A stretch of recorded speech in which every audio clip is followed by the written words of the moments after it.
Happy Thanksgiving. اليوم هذا أحلى يوم عندي في السنة كلها.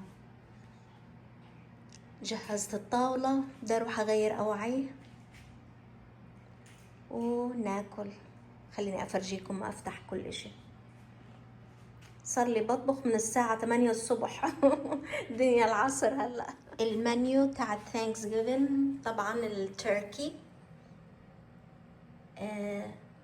وفي واحد تاني في الفرن هلا، هذا واحد وكمان واحد. جريفي، cranberry sauce كله معمول from scratch. corn bread, mashed potato, stuffed portobello mushroom, stuffing, roasted vegetable casserole, roasted corn on the cob, mac and cheese وصحتين. يامي يامي.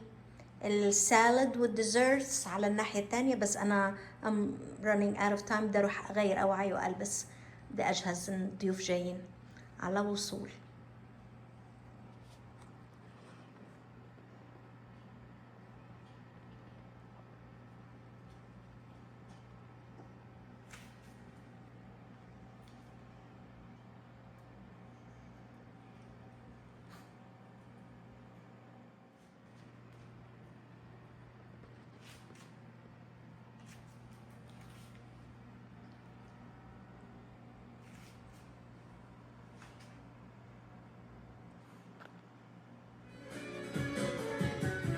يامي.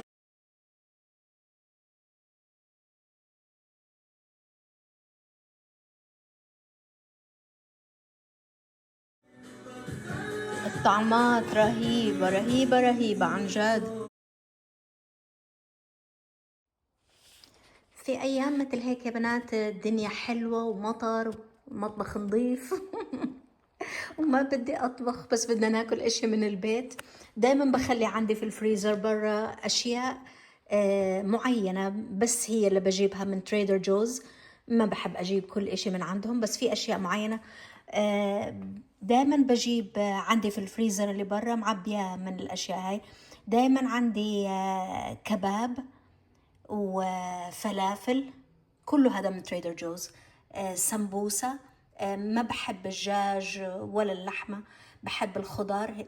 نصيحة مني، الخضار هي أطيب نوع سمبوسة عندهم.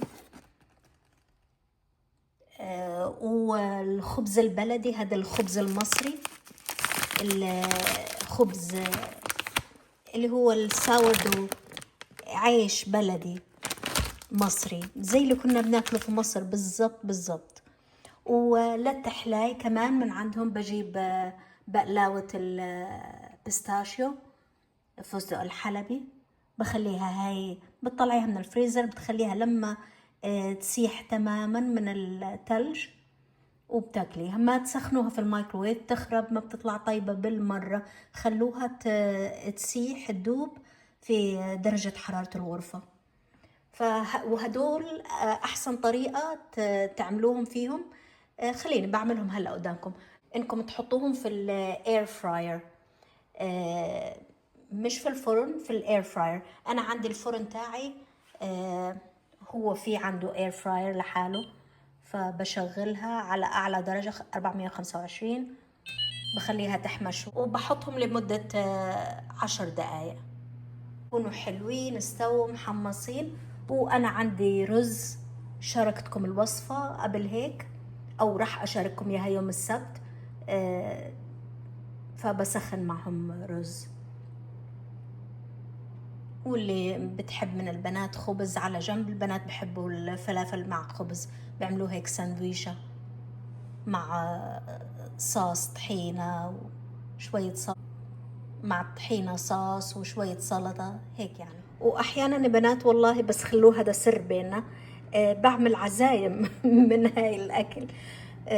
يعني بجيب كمية هيك كباب بحطه على الرز وفلافل، وبعمل طحينة وحمص وبابا غنوج والسمبوسة هاي على جنب. يعني بعمل عزومة كاملة، وأنا كل اللي عاملاه بس الأطباق الجانبية، وهدول بحطهم في الاير فراير. هلا خليني احطهم حمي هلا وبفرجيكم بس يطلعوا من الفرن كيف بيكون شكلهم. دايما يا بنات لما تحطوا اي شيء في الاير فراير يستحسن انه يكون على شبكة، لانه الاير فراير طريقتها انه هواء وبيلف، فلازم يكون معرض للهواء من جميع الجهات. ف10 دقايق ولا خليهم 11 دقيقة، 11 دقيقة خليهم، وبفرجيكم كيف لما يطلعوا. ما شاء الله شوفوا 11 دقيقة ممتاز، والريحة بتجنن، كله مستوي مستوي ومحمص هيك. فرجيكم كيف لما حضره في صحون. سخنت الرز في الميكروويف، هلا بسكبهم كلهم على بعض وفرجيكم. وهي بنات النتيجة النهائية، شكل التقديم.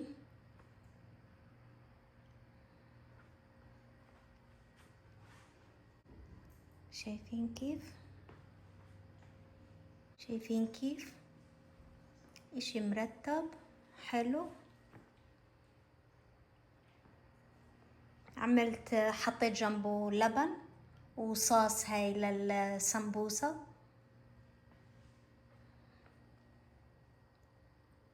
والصوص هاي للسمبوسة والفلافل لكل اشي يعني، واللبن طبعا مع الرز والكباب. وبنقدم البقلاوة مع شاي بعدين. صحتين وعافية. بون ابيتي.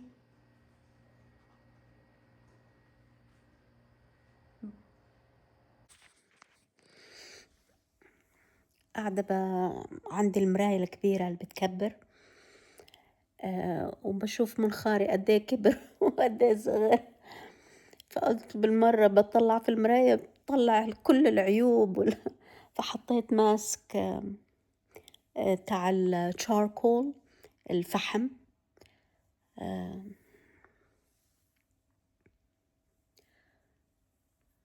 ننظف شوي. هاي كمان يا بنات فكرة تانية للأكل برضو لما ما تكونوا طابخين.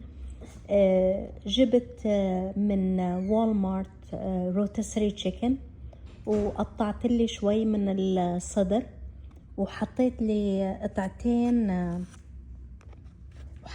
قطعتين كورن بريد، كورن تورتية عفوا، التورتية المعمولة بالذرة هاي، وحطيت عليهم طبقة من الجرجير وطبقة من صدور الدجاج المسحبة، وقطعتهم هيك بإيدي، وعليهم صوص هاي هورس رادش، نوعها كتير حلو اللي بحطوها في السندويشات في أربيز، كتير طعمها حلو، هي اللي بتجيب الطعم صراحة. وأكل صحي وحلو وخفيف وكله بروتين. بطلت أغلب حالي في الأكل يا بنات، وبطلت أطلب أكل من برا يعني، أو أكل من برا. أي إشي خفيف في البيت بحب يعني أعمله وبنبسط فيه. إذا جاي على بالي أطبخ بطبخ، إذا مش جاي على بالي أطبخ في عندي اختيارات كتيرة صحية. بنتي الكبيرة حنين لحديت هلأ لما تروح على مطاعم تطلب الكريونز الشمع هذا، بتقعد بتلون لما يجيبوا لها الطلب، من وهي بيبي صغيرة لحديت هلأ بتعمل نفس الشي. اليوم يا بنات عملت لي سلطة، قطعت خيار، بندورة، جبنة من الجبنة هاي البلغارية، وبرونز أو أراسيا مجففة درايد برونز، وعندي جبت روتسري تشيكن، بدي أخد صدر دجاج أحطه فوقها، وبدي أرش عليه شوية سماق، وهاي وجبتي.